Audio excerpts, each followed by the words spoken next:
At dahil natalo ang taga-nayon, sila na ngayon ang nagmamay-ari at diniklara nila itong bago nilang kampo. Dinala nila ang iba pang mga bilanggo kasama nila at dinala nila ito sa kanilang bagong kampo upang makasama ang iba pa. Ito ay upang mapanatili nila ang lahat sa isang lugar para sa layuning seguridad at para mabantayan nila ito ng sabay.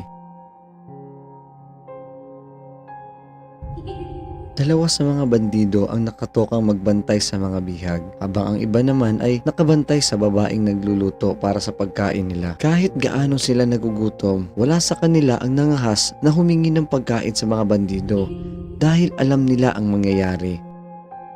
Ginugol ng mga bandido ang kanilang oras sa pag-inom, pagkain at pagpaplano kung sino sa mga bihag ang dapat isama sa kanila at kung sino ang ididispatcha. Kinagabihan, ang mga bandido ay namimilipit sa sakit at ang iba naman ay nagsimulang sumakit ang tiyan at nag-iba ang pakiramdam. Habang ang ibang mga bandido ay biglang sumuka na ng dugo. Hindi nila alam kung anong nangyayari at ang iba naman ay nagtaka kung bakit ganito. At may isang bandido ang hindi gaanong naapektuhan, kaya pinaratangan niya ang babaeng tagaluto at ipinatawag ang babaeng iyon. Pinagbintangan siya na siya ang lumason sa mga kasamahan nilang bandido. Kaya sinabi ng lalaki na dalhin siya sa labas at patayin. Todo tanggi naman ang babaeng tagaluto na hindi siya ang lumason sa kanila, subalit wala ni isa sa mga kasamahan niya ang nagpatunay nito. Kaya hinatulan siya ng kamatayan.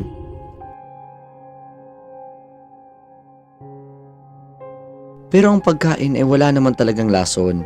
Ang natamo na lang sakit ay galing pala sa patay na katawan ng kanyang amain sa ilalim ng balon. Ang tubig doon ay sobrang dumi na, kaya sila nagkakasakit dahil sa katawan ng kanyang patay na amain sa ilalim ng balon. Narinig nila ang sigaw ng pagpatay sa babae, kaya niyakap nila ang kanilang mga anak at nagdadasal na sana walang matulad sa babae. Sila rin ay nagbabaka sakaling matapos na ang kanilang problema. Sa kanilang gulat, ang babae ay bumalik sa kanilang silid at wala kahit isang galos. At sa likod naman ay isang bandido ang dahan-dahang bumalik sa kanilang kwarto at nakatayo pa rin. Ang dugo ay dahan-dahang tumulo sa sahig kasabay ng pagluhod ng bandido. At nakita ang napakalalim niyang sugat sa likod. Dalawang bandido ang mabilis na pumulot ng kanilang espada at dahan-dahang tumayo sa kanilang kinauupuan. Sa pintuan, isang nag-iisang samurai ang naglalakad palapit sa kanila at nakatingin sa kanilang dalawa. Sa nakaraang araw, isang taga-nayon ang nakatingin sa kanilang kampo at nakita niya doon ang lahat. Kaya, sinabihan niya ang mga taga-nayon kasama ang iba pang kalapit nitong nayon. At laking swerte niya dahil nakita niya ang samurai sa daan at sinabi niya ang lahat dito. Ang bandido ay dali-daling sumugod sa samurai pero wala talaga silang kaya sa bilis at galing nito. At sa dalawang paghampas lang, ang dalawang bandido ay hiniwa ng samurai.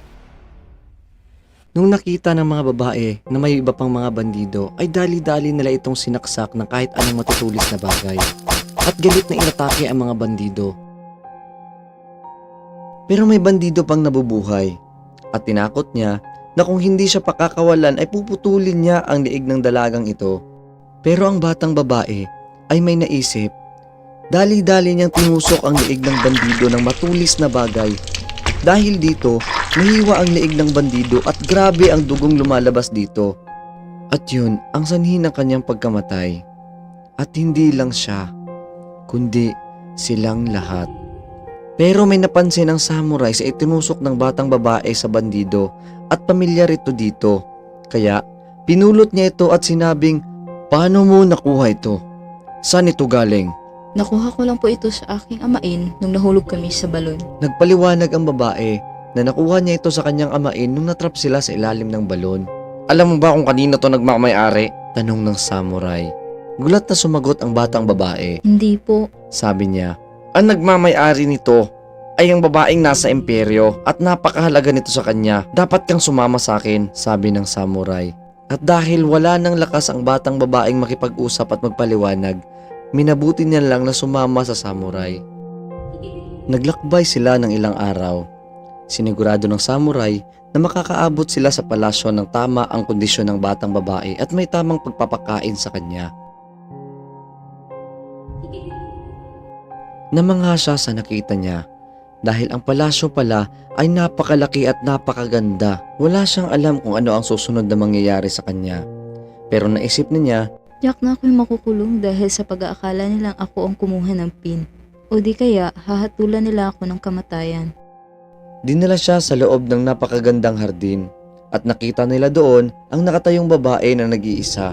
Inutusan ng prinsesa ang samurai na dalhin ang bata sa kanya kasama ang hairpin at magpaliwanag. Tuwang-tuwang kinuha ng prinsesa ang hairpin. Sinabi niya sa batang babae paano niya nawala ang hairpin nung huminto at uminom sila sa balon. Galing sila sa paglalakbay kasama ang kanyang mga kawal at hindi na niya binalak pang kunin dahil nagmamadali ito. Tuwang-tuwa ang prinsesa nang naibalik ito sa kanya at inutusan niya ang samurai na kunin ito. At nakita ng batang babae na ang samurai pala ay isang kawal ng prinsesa at ito din ang tumulong sa kanya at sa kanilang nayon. Niyakap niya ang batang babae at nagpasalamat dahil naibalik ang pin sa kanya at ang pin pala ay bigay ng pumanaw niyang ina. Kaya sabi ng prinsesa, ano ang gusto mong kapalit? Ang gusto ko lang naman po, ang may magmamahal sa akin. Sagot ng batang babae. Mula nung araw na yon, namuhay na siya kasama ang prinsesa sa malaking kaharian.